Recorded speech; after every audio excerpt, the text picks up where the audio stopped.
인공지능 바이블 동영상 강의를 시작하도록 하겠습니다. 요전 동영상에서 이제 주성분 분석을 했었죠. 지금 이제 여기 보여드리죠. 이건 이제 비지도 학습, 그러니까 레이블이 없는 데이터에 대한 거죠. 그래서 군집 분석했고요. 주성분 분석했고요. 오늘은 이제 인자 분석을 할 겁니다. 사실은 통계하시는 분들이 보시면 웃으실지도 모르겠어요. 야, 이걸 사실 이거 하나로 채운 것씩 나오는 건데 이걸 이제 간단하게 샘플 하나로 해가지고 이렇게 설명한다는 것에 대해서 그럴 수도 있는데 이제 그분은 전공하신 분들이고요.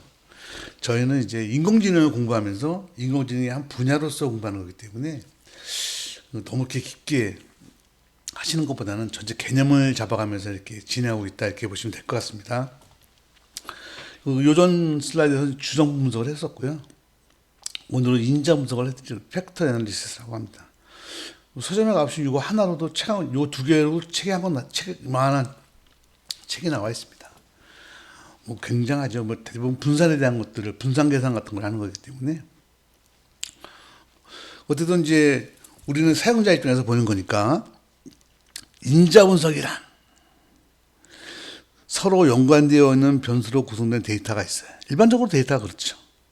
이 변수를 설명할 수 있는 새로운 공통 변수를 파악하는 방법이다.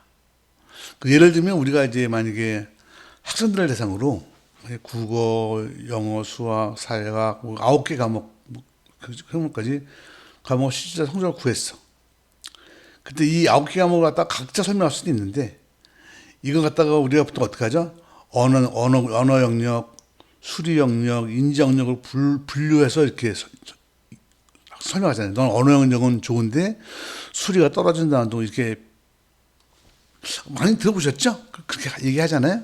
이렇게 할 때 원래의 데이터는 9개로 되어 있었는데 이거 갖다가 이렇게 덩어리로 나눠주는 이런 걸 갖다가 우리가 인자 분석이라고 합니다. 보시는 것처럼 차원 축소 기법 중에 하나죠. 그럼 차원 축소하면은 요전에 했던 주성분 분석이 있는데요. 주성분 분석과 인자 분석은 공통점은 뭐냐면 변수를 갖다가 여러 개의 변수로부터 적은 수의 변수를 만드는 것이다. 그건 둘 다 같은 거죠. 차이점은요. 주성분 분석은 변수들 사이에 중요성이 있습니다. PC1이 제일 중요하고요. 그 다음에 PC2, 3가 되는 거예요. 근데 인자 분석은 변수들이 기본적으로 대등합니다. 대등한 관계를 가진다. 이렇게 보실 수가 있죠. 이해하셨죠? 그러니까 주성분 분석과 인자 분석은 차이가 나는 거예요. 그러니까 변수를 줄이긴 했는데 줄인 변수가 우선순위가 있는 거죠. 주성분 분석은. 인자 분석은 같은 거예요. 마치 그거랑 똑같은 거냐면 언어 영역, 수리 영역, 인지 능력처럼 이렇게 나누는 거예요. 이거는 어느 게도 앞서고 그런 것이 아니잖아요. 그러니까 이건 같은 것, 동등한 것 3개로, 9개를 동등한 것 3개로 나누는 거고요. 주성분 분석이 아니에요. 주성분을 먼저 하나 뽑고 그 다음 주성분을 이렇게 뽑아내는 그런 개념의 차이가 있다. 그래서 볼 수가 있죠. 일반적으로 보면 그래서 주성분 분석은 다른 분석을 위한 사전 단계로 보면 되고요. 인자 분석은 이 자체로도 어떤 분석 능력을 갖고 있다 이렇게 볼 수가 있습니다. 그래서 뭐 인자 분석을 하는 방법은 주성분 인자법, 최후 추정법 이런 것들이 이렇게 있다는. 현재 상태에서 정도까지 차이 종류가 주성분 인자법이 있고 최후 추정법이 있다. 이 정도까지만 이해하시면 될 것 같아요. 이거를 너무 자세하게 가시면 여기서 막히기 때문에 오늘 단계에서는 여기까지만 하는 걸로 하고요. 우리는 이제 사용하고 응용한 것에 포커스가 있으니까 이해하셨죠? 넘어가겠습니다. 그래서 여기 요인 분석, 팩터 애널리시스를 할 때는요, 항상 뭐냐면 상관계수 값이 1 이상인 경우에만 채택한다는 것을 꼭 기억하셔야 됩니다. 유의성도 이렇게 있고요. 그 다음에 이제 요인 같은 거 회전할 때 보면, 회전하는 방법 이렇게 보면 데이터 뷰를 바꾸는 거라 그러잖아요. 회전할 때 보면 직교 회전과 사각 회전이 있습니다. 여러 가지 방법들이 있죠. 그러니까 사람들이 참 많은 고민을 한 거죠. 그래서 베리맥스나 오프리민 이런 것들을 많이 씁니다. 저희는 이번에 할 때 베리맥스를 쓸 건데요. 좀 더 전문적인 요인 분석을 전문적으로 하시는 분들은 그 데이터의 모양을 보고 다른 업리민 이거를 쓰는 경우도 있고 이거 골라서 선택해서 하는데 저희는 이제 요 교재에서는 베리맥스만 쓰는 걸로 가서 간단하게 실습하도록 하겠습니다. 자, 그러면 한번 실습을 해보죠. 뭐 데이터를 한번 읽어볼게요. 데이터 읽어왔는데 뭐냐면 이건 이제 사람들 건강 우리가 종합진단받으면 건강진단 체크하잖아요. 뭐 폐, 허파, 뭐 수치 같은 것들을 쭉 적어놓은 거죠. 그래서 보면 뭐 요건 허파고 머스크는 근육이고 뭐 간이고 해서 쭉 있어요. 그리고 마지막에 이건 이제 소변 검사인 거예요. 검사 이 수치들을 보고 도대체 이걸 어떻게 설명해야 되냐는 거죠. 여러분은 설명할 수 있을까요? 요렇게 해서 여러분이 팩트 데이터는 요 데이터는요, 통계를 공부하면 기본적으로 오픈되어 있는 데이터고요. 여기 보면 11개의 검진 항목에 128명의 자료가 있어요. 그럼 이걸 보고서는 어떻게 설명할까? 그 사람들은. 만약에 이 사람들 1번이면 이 사람들 어떻게 설명해야 돼, 이거 보고? 그죠? 막막하죠? 그게 오늘의 실습이에요. 그럼 어떻게 하시는지 한번 요 시즌이 끝나면 한번 보여드릴게요. 자, 됐죠? 막막하다. 그럼 어떻게 하냐면 이걸 분석을 하는 거죠. 뭐 패키지 로드 하시고요. 이거 뭐 그냥 하시면 되고요.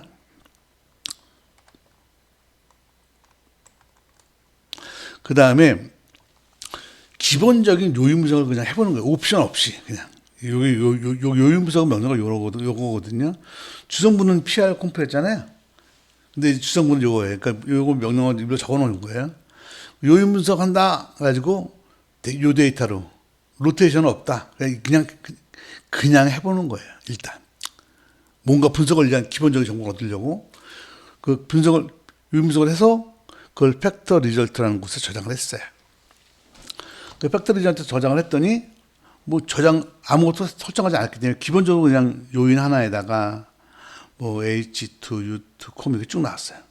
지금은 그냥 한 거니까 뭐 이러려니 넘어가는 거죠. 근데 보니까 이거 뭐 대충 보니까 뭐 요거 뭐 딴 것도 볼 수 있지만 여러분이 보는 건 이제 요렇게 해서는 한 31%밖에 설명할 수 없다. 뭐 대충 요 정도만 설명하시면 되겠죠. 그러니까 전체 데이터의 어떤 유도성에 대해서 31%밖에 설명할 수 없다. 좀 약하죠? 일단 알았어요. 그러니까 어쨌든 요거는 지금은 안 중요하고 일단 기본적으로 요인 분석을 한 거예요. 무조건. 해서 결과가 나왔어요. 나온 걸 보고 자, 이 다음이 중요한 거예요. 요인 분석하는 거에 팩터의 밸류라는 거를 딱 누르게 되면요. 여기서 보면 여러 가지 쭉 나오는데 여기서 보면 말했죠? 그 상각에서 값이 1 이상인 경우에 대상이 된다고 여기서 보시면 세 가지가 1 이상이 되네요. 요거는 아깝지만 대상이 안 돼요. 세 가지가 대상이 되겠네요. 그러면 이 11개의 데이터는 뭔가 3개니까 1 이상의 3개니까 3개의 어떤 덩어리로 해석할 수 있다라는 가능성을 본 거예요. 이거를 이렇게 봐도 되고요. 이거 갖다 또 이렇게 플로트로 표시하시면 이렇게 표현되고요. 이것도 1 이상인 거를 딱 잘라보면 3가지가 나오는 걸 보실 수가 있죠. 이렇게 해서 보나 같은 거예요. 어쨌든 3가지 요인으로 보면 이 11가지 데이터를 설명하는데 어떤 3가지 관점에서 보면 뭔가 답이 나올 수 있겠다라는 걸 갖다가 1차 요인 분석을 한 다음에 그 결과를 갖고서는 우리가 추정을 할 수 있는 거예요. 추정했죠? 3가지가 나왔어요. 그러면 이제 자, 그러면 이제 다시 요인 분석을 하는 거예요. 그 똑같은 거 갖고서는 요인 분석 3가지. 로테이션은 베리맥스. 아까 베리맥스 쓴다 그랬죠? 옵리민을 쓰는 경우도 많고 베리맥스 쓰는 경우도 많은데 옵리민을 더 많이 써요. 근데 우리는 이제 요인 분석을 피하는 건 아니니까 이제 인공지능에서 한 분야로서 이럴 때 이런 걸 쓴다라는 걸 소개하는 거기 때문에 그냥 이렇게 기본적인 걸로 씁니다. 이렇게 해서 분석을 다시 해요. 그래서 이거는 팩터 베리어블 점 베리맥스라는 곳으로 저장을 했죠. 저장했죠. 그 다음에 이걸 확인해 보시면 이제 요소 3개를 했기 때문에 3개가 됐죠. 보시죠. 그러면 이제 이걸 쫙 보시게 되면, 요 밑에 보시게 되면, 요 3개를 통해서 각자가 얼마큼 해석할 수 있고, 누적으로 하면 해가지고 세 개를 하면 한 56% 정도 높지는 않아요. 또 데이터가 별로인 거 원래 좀 잘 안 나와요. 근데 요 정도면 괜찮게 낫다고 보고 56% 전체 분산의 56%를 얘가 있으면 세 가지 요소로 설명할 수 있다. 뭐 그런 얘기죠. 여기 써 있죠. 요거는 이제 56% 중에 몇 퍼센트냐라는 설명이고요. 요걸 딱 보시게 되면 자 이제 볼까요? 자 RC1, RC2, RC3는 세 개의 요인이다. 세 개는 우리가 여기서 줬다. 3은 어디서 얻었냐? 이 앞에서 얻었어요. 그죠? 그 다음에 H2는 공통성이고 U2는 분산을, 고유 분산을 말한다. 그럼 봐봐요. H2 값에 대한 가이드는 이렇게 된다. 됐고요. 지금은 뭐 어차피 56%밖에 안 되기 때문에 이거 지금 연습하는 거예요. 그러니까 여기서 보시게 되면 자 아시아는 가만히 보세요. 아시아는 long 높죠? 리버도 높죠. 키드, 허트도 높아요. 그죠? long 높죠. 요거 가만히 RC1은 이쪽에다 놓고요. RC2는 스태미나, 스트레치, 블로우, 소변 이런 쪽이 높죠? RC3는 요거 두 개 높네요. 그러면 가만히 보세요. 이게 우리가 이제 그렇고 생각해보면 요거는 장기 부분, 요거는 뭐야? 뭐 신체 능력 부분, 그죠? 신체 능력 부분, 요거는 근골 부분이라고 분류할 수가 있겠네요. 그죠? 그래서 요거를 보고서 이제 세 개를 했으니까 세 개를 해서 요거 나눈 걸 보고 그래서 우리는 그 앞에 있는 11개의 자료를 갖다가 세 개로 나누는 거예요. 당신은 장기 부분에 대한 능력과 그 신체 능력 부분, 근골 부분에 대해서 어떠어떠하다. 여기서 보시게 되면 이분은 장기 부분은 뭐 특히 장기 부분이나 이거보다도 특히 근골 부분이 좀 더 좋네요. 하여튼 이렇게 뭐 이런 것들을 갖다 숫자 같은 것도 나오겠죠. 어쨌든 우리는 지금 분석하면서 분석한 절차나 과정 이런 것들에 대해서 관심 있는 거니까 그래서 보는 거죠. 그래서 앞에서 여기까지 해서 보면 11가지 요소 갖다가 뭘로 나눴다? 장기 부분, 능력 부분, 근골 부분. 요 이름은 우리가 붙이는 거예요. 요것이 RC1에서 요것이 RC1의 주요 요소라는 건 요것이 표시가 되고요. RC2의 주요 요소는 요거라는 게 표시가 되고요. RC3는 요거라는 게 표시가 되니까 요거를 대표하는 이름들은 우리가 붙이는 거죠. 붙여서 설명하면 돼요. 이게 만 똑같은 거죠. 아까 보는 것처럼 뭐 수리 능력, 뭐 언어 능력 이렇게 한 거랑 똑같은 개념이죠. 그렇게 분류할 수 있는 거죠. 지금은 샘플이라서 그렇고요. 실질에 보면 잘 안 되는데 어쨌든 여러분들은 이제 공부하는 거니까 그렇게 생각하시면 될 것 같아요. 이거 갖다가 이제 뭐 설명한다고 치면 뭐 이렇게 하시면 이제 아까 좀 전에 요 안 페이지했던 그 결과를 갖다가 표처럼 이렇게 표현할 수가 있죠. 이게 좀 어려우면요. 이거 그냥 원래 말도 안 되는 건 이건 설명을 위한 거라고 보시면 되고요. 그냥 두 개의 팩터만 갖고서 이렇게 한번 해본 거예요. 이거 두 개의 팩터니까 RC와 RC2가 앞에 거랑 다른 건데 어쨌든 이거 그림 있는 법만 보여드리는 거예요. 이건 뭐냐면 이러는 거죠. 이 소변이라는 것은요. RC2에는 아주 긍정적인 요소로 작용하고 RC1에는 마이너스적인 요소로 작용하네요. 그죠? 여기 보면 심장은요. RC1에는 아주 긍정적인 요소로 작용하지만 RC2에는 별로 영향이 없네요. 보이시죠? 요거는 마이너스 영향, 플러스 영향, 여기 마이너스 영향, 플러스 영향이잖아요. 그래서 여기서 보면 뭐 스트레치는 RC1에는 긍정적으로 RC2에도 긍정적으로 작용한다. 이렇게 보이시죠? 그런 식으로 나중에 여러분이 지금 이제 세 개로 했으니까 이렇게 표시가 될 거고요.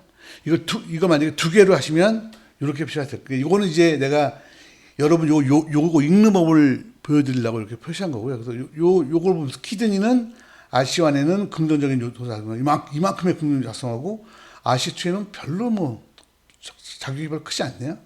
이해하셨죠? 그렇게 보는 거예요. 그래서 여러분이 이제 요걸로 보면서 RC1, RC2, RC3 간의 어떤 연관성 같은 거를 보면서 이제 그 근골계와 상관관계 이런 것들도 설명할 수 있는 거예요. 이해하셨죠?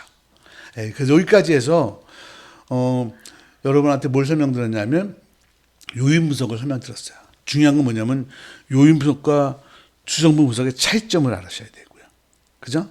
그 요인 분석은 처음에 어떻게 그냥 해본 다음에 그 결과를 보고서는 몇 개 요인을 하면 좋겠는지를 알아내서 그 요인을 해서 다시 요인 분석을 해가지고 거기서 나온 결과를 분석해서 이게 전체 얼마큼을 해석하는지를 파악해서 이게 그래도 한 60, 70%는 돼야죠.